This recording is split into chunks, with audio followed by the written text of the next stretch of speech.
It's one of the bustling powerhouses of Asia, Seoul, Korea, and no place symbolizes Korea's surging economy more than the five-story Sampoong Department Store. Among its 500 employees is 21-year-old Cho Myung-suk, who's working his way through college.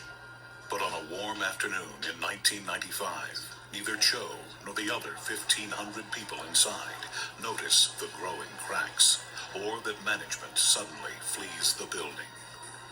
And then, just before 6 o'clock,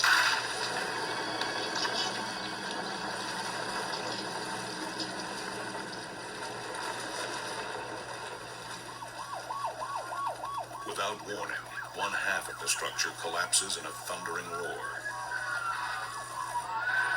Each story crushing the floor below it. In seconds, hundreds are dead under tons of rubble. 1,000 more are injured. Many still trapped inside.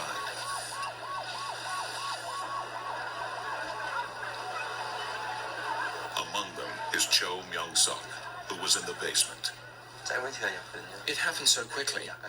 I felt a little shake, well, actually quite a strong trembling. I saw a woman co-worker in front of me, and that's when it collapsed. He's trapped at the bottom in a space so small he can barely stretch his legs.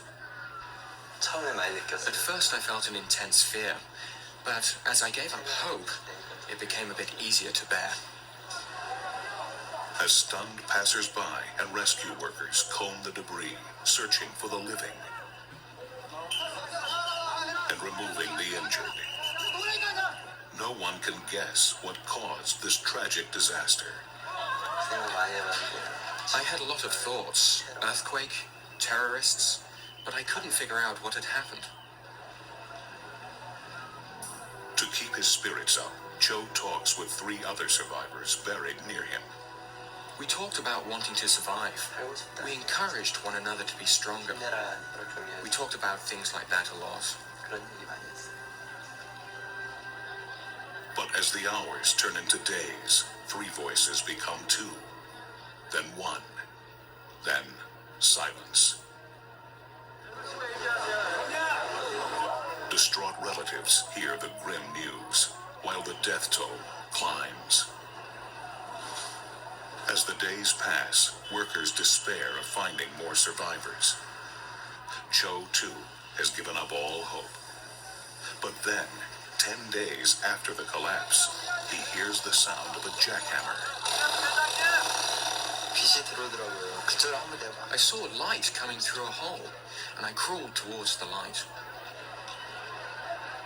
Rescuers finally break through and free Cho from his cramped prison.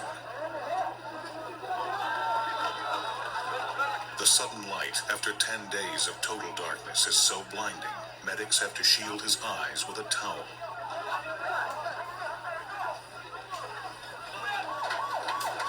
His first concern is his co-workers. I asked what happened to everyone in the basement after I was rescued, and someone told me they had all died. I was really sad. Cho's rescue reignites flagging search efforts. 2 days later, rescuers spot a slight movement in the debris. It's a foot. A 20-year-old woman is pulled out alive and in amazingly good condition. 4 days after that, a miracle. A 19-year-old woman is discovered after being buried for nearly 16 days. The discovery of survivors briefly distracts Koreans from their shock. But as investigators probe the disastrous collapse, the country's relief will soon give way to anger and shame.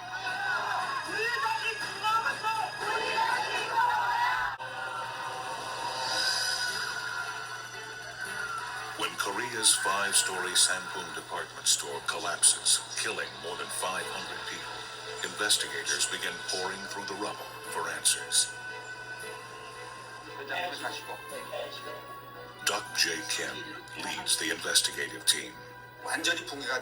Because it collapsed completely, it was hard to find evidence.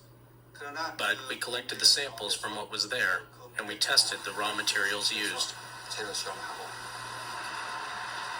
Among the wreckage, engineers discovered prominent flaws in the very materials that held the building together. The builders used bad concrete, and the reinforcing bars were misplaced. The roof leaked, which weakened the structure, and the cooling tower shook the building too much.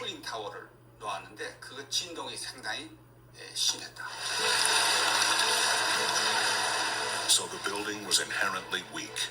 An illegal design change is what brings it crashing down. The fifth floor was supposed to be a roller skating rink, but the owner completely changed its usage to restaurants. So they should have used heavier construction materials. Therefore, when they remodeled, it was completely overloaded.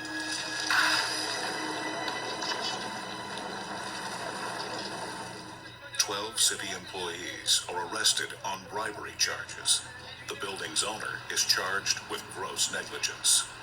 The trial is a national affair, especially when testimony reveals that store executives knew a disaster could happen at any moment. Cracks had begun appearing in walls, and the ceiling on the top floor was crumbling.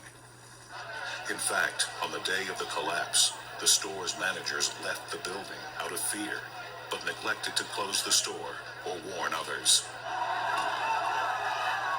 This revelation prompts outraged demonstrations outside the courthouse by relatives of the dead. The owner is found guilty and sentenced to 7.5 years in prison. The city officials are fired and fined, and the construction company is penalized. For Cho, the verdict brings a sense of vindication. I am a construction architecture major. The cause of the problem is related to what I study. I'm angry. I'm furious because people built it like that, although they knew it could lead to a disastrous consequence. Cho and the 2 women found after him are national heroes. When healthy, they return with relatives of the dead to visit the simple memorial that has been constructed on the site.